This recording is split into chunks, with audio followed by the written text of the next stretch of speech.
Is the Nintendo Switch OLED a pointless upgrade? The OLED Switch model has been out for a little over a year already. It's not like it's brand spanking new, but many consumers still have many questions about it. What's new here? And is it worth it to upgrade? Die-hard Nintendo fans were let down as this isn't exactly the upgrade many gamers were hoping for. Many thought Nintendo was ready for a next-gen Nintendo console, or perhaps even something like a Nintendo Switch Pro.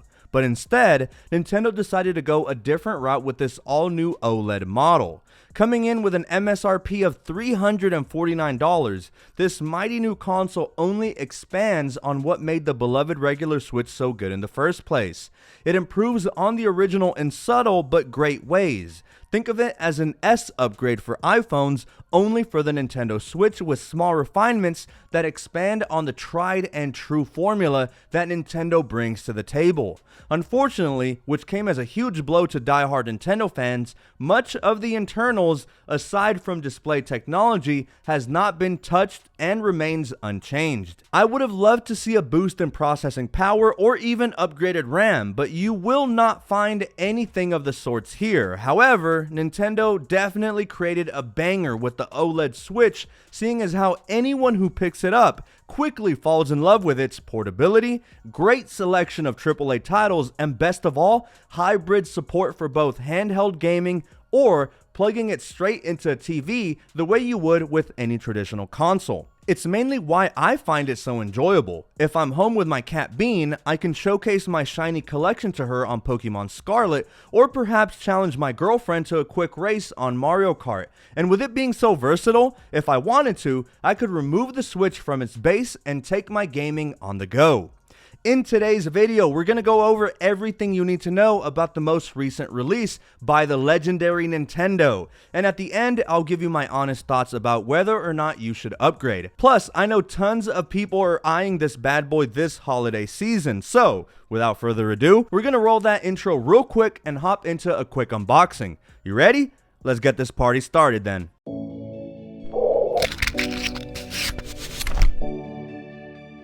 Alright, ladies and gentlemen, here we have it, our official Nintendo Switch OLED box in this frenetic red color that quickly catches the eye's attention. And let me first say that I love that Nintendo's unboxings are actually worthwhile and exciting. I do specialize in Apple content, but honestly, over the years, man, Tim Apple and his squad over at Apple HQ have really slacked on the unboxing experience, literally making it really bare bones. Man, I really miss the days of the original iPhones, Macintoshes, and iPods where you got a ton of accessories in the box, but that's besides the point. First, we noticed the Nintendo Switch in all of its pristine glory, being featured in white, which I think looks quite sexy, and we have someone's hand with the absolute perfect manicure setting the brand new OLED Switch in its dock.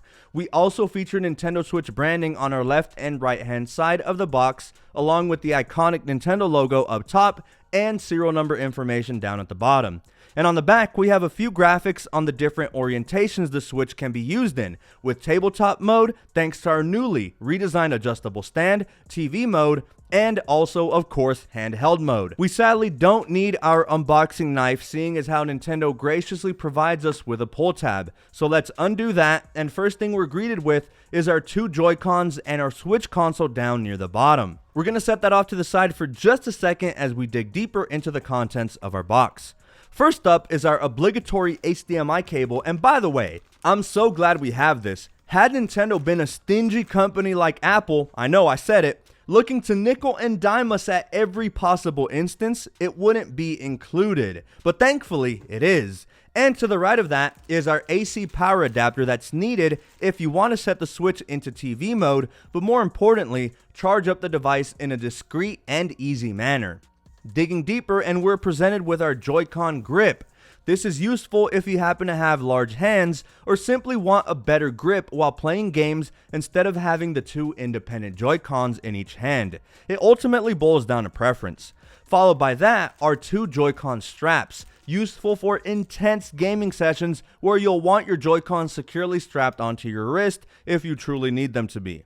Honestly, I've never found any use for these, but if you happen to find some use out of these straps, then hey, I guess that's a dub in my book. And now, down below, taking a big chunk of our bottom portion is our Nintendo Switch dock. in this really slick and awesome white color that I happen to really find to be really dope. This is essential to your setup should you want to plug it up for TV mode so that you don't have to rely on using your console in handheld mode, and in theory, eliminates the worry of ever having to recharge your device, since if you leave it in there 100% of the time and solely use your Switch in TV mode, you technically never really have to worry about recharging the device.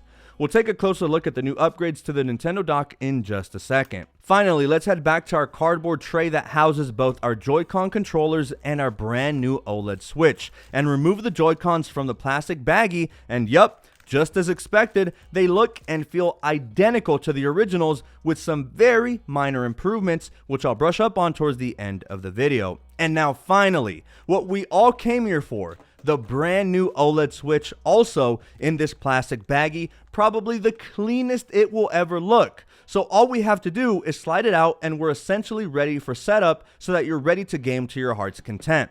Oh yeah, and at the very bottom there is a warranty and information guide, but honestly, who cares? Okay, so now where to start? Let's first go over design of both the Switch and the dock, starting off with the console itself. Design-wise, it sports a significantly bigger screen, slimming down those hideous bezels of the original Switch. It comes in weighing in at 320 grams by itself and 420 grams, Snoop Dogg would be proud, with the Joy-Cons attached, only slightly heavier than the original. It's light enough to game on its own as a handheld comfortably for hours at a time.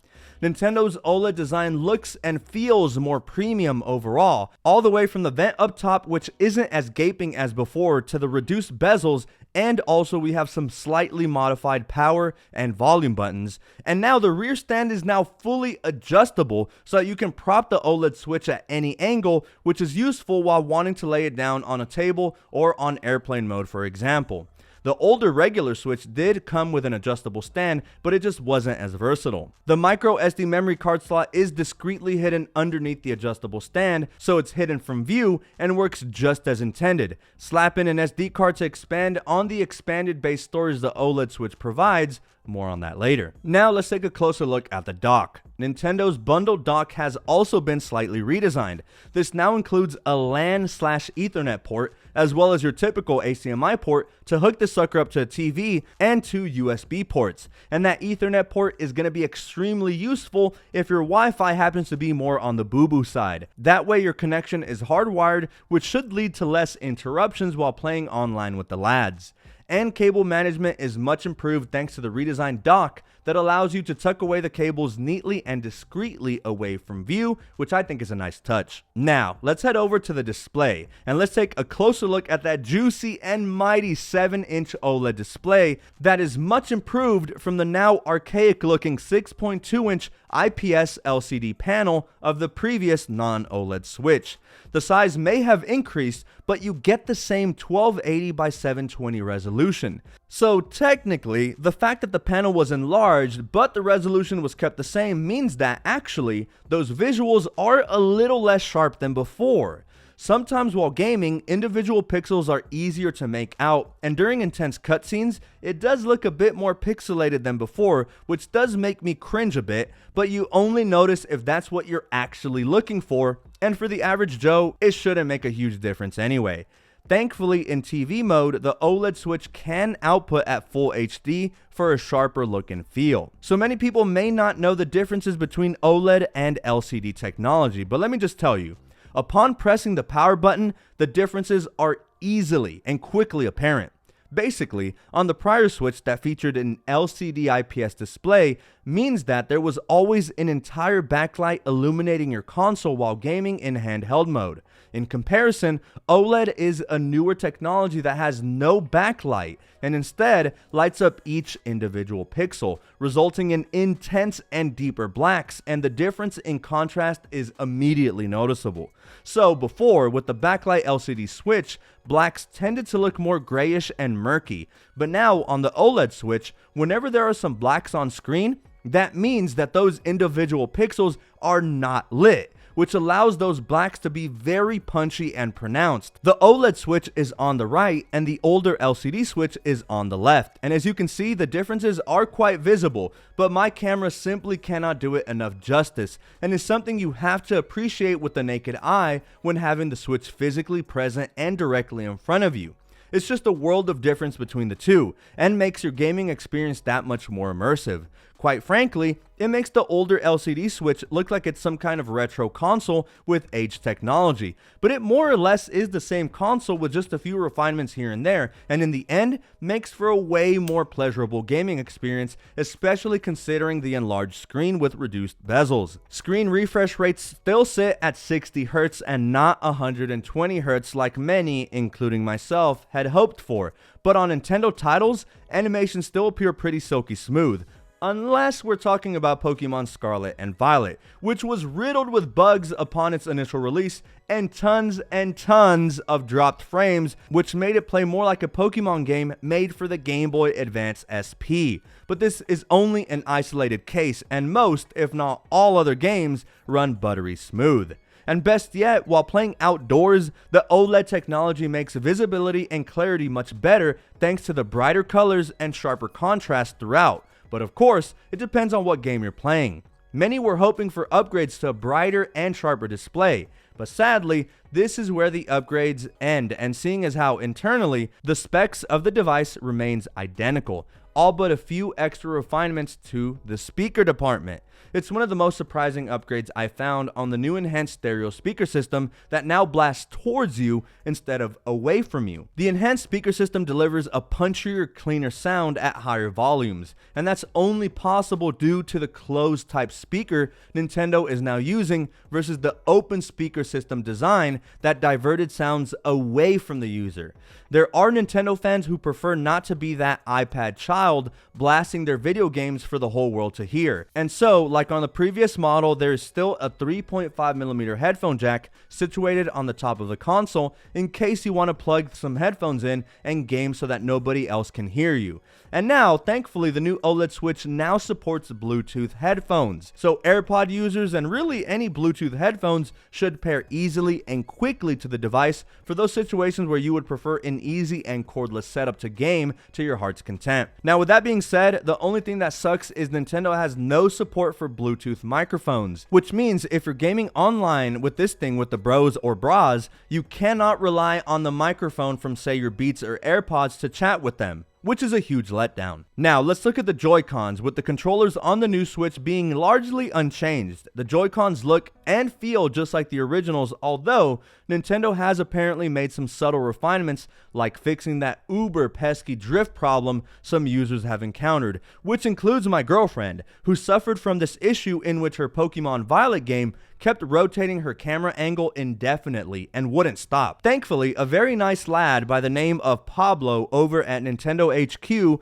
was able to assist her over the phone and get the issue resolved for her. So I'm glad Nintendo has listened to their consumer base and more or less fixed this issue with this new iteration. But other than that, the Joy-Cons are pretty much the same, with the same mechanism to remove them from the main body. You just press that little circular button towards the top and slide them off the console and you're ready to rock and roll. As far as storage, we get 64 gigabytes packed inside, which is twice the amount of internal storage that you got on the original Switch. Which I'm not going to sugarcoat, the original model with 32 gigs was pathetic. But even then, with 64 gigabytes, while it is an improvement, I still strongly recommend you invest in a micro SD memory card, as some of these Switch games can easily use up 20 to 30 gigs, if not more, off a single game alone. By the way, the maximum storage capacity this OLED Switch supports in an SD card is up to 2 terabytes of storage, which for a Switch is a lot. But hey, I mean, if you need that much storage, just do you and focus on yourself, kings and queens. Don't you ever forget it. I mentioned it earlier, but the internals are again unchanged, sadly, with the console sporting the same NVIDIA custom Tegra processor. There's no additional RAM to speak of, so if you were looking for improvements to speed and memory, you won't find it here, seeing as how it'll more or less play exactly the same as the prior model, minus of course the new OLED technology. Now, while Nintendo is world-renowned for their exclusive AAA titles such as the Mario games, Zelda games, and Pokemon games, just to name a few, there are hundreds if not thousands of indie titles that can be found in the Nintendo eShop, and most of these, it seems, are perpetually on sale, with a lot of them coming in at under $5 a game. So you don't have to necessarily spend a small fortune to build up your gaming library, which is always a plus, especially for those people who don't have a ton of disposable income to drop $60 per game on first-party titles, which, by the way,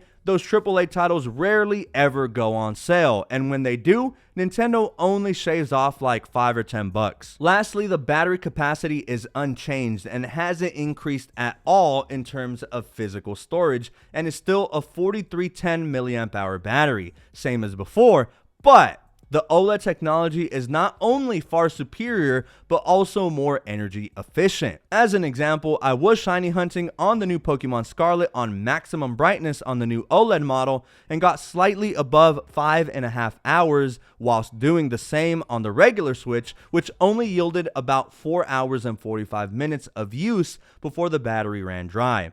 And for you nerds wondering, yes, I did catch a shiny Noibat. So that's pretty much it, ladies and gents. This is by no means a pro model or whatever, that's for sure. But there are enough refinements and improvements here that make me never want to return to the original Switch. But for my verdict, I don't think anybody should upgrade, to be honest, unless your bank account is built different and you can offer yourself that luxury. Sure, the OLED display is now larger and more immersive, but there aren't enough changes for me to honestly justify the upgrade for most people. If your regular Switch is still working just fine, then I say you can stick it out for another few years until Nintendo decides to either drop a Pro model of the Switch or unveil an entirely new console altogether. I will say though, if you do decide to upgrade, I'm sure you won't be disappointed with that more immersive and larger OLED panel, slightly extended battery life, and much improved speakers. But I do want to hear you guys' thoughts. The Nintendo Switch OLED, like I mentioned, isn't brand new and has been with us for a little over a year now, but I'm sure many consumers will want to pick one up this holiday season. But not only for the holiday season, a Switch makes a terrific birthday, anniversary, or even graduation gift. If you've had experience with the new OLED model, drop your thoughts and opinions down below. And if you found this video useful, don't forget to drop a like, as it helps my channel out a ton. And until next time, guys, I'm clocking out for now. Take care, and I'll be seeing you guys in my next video.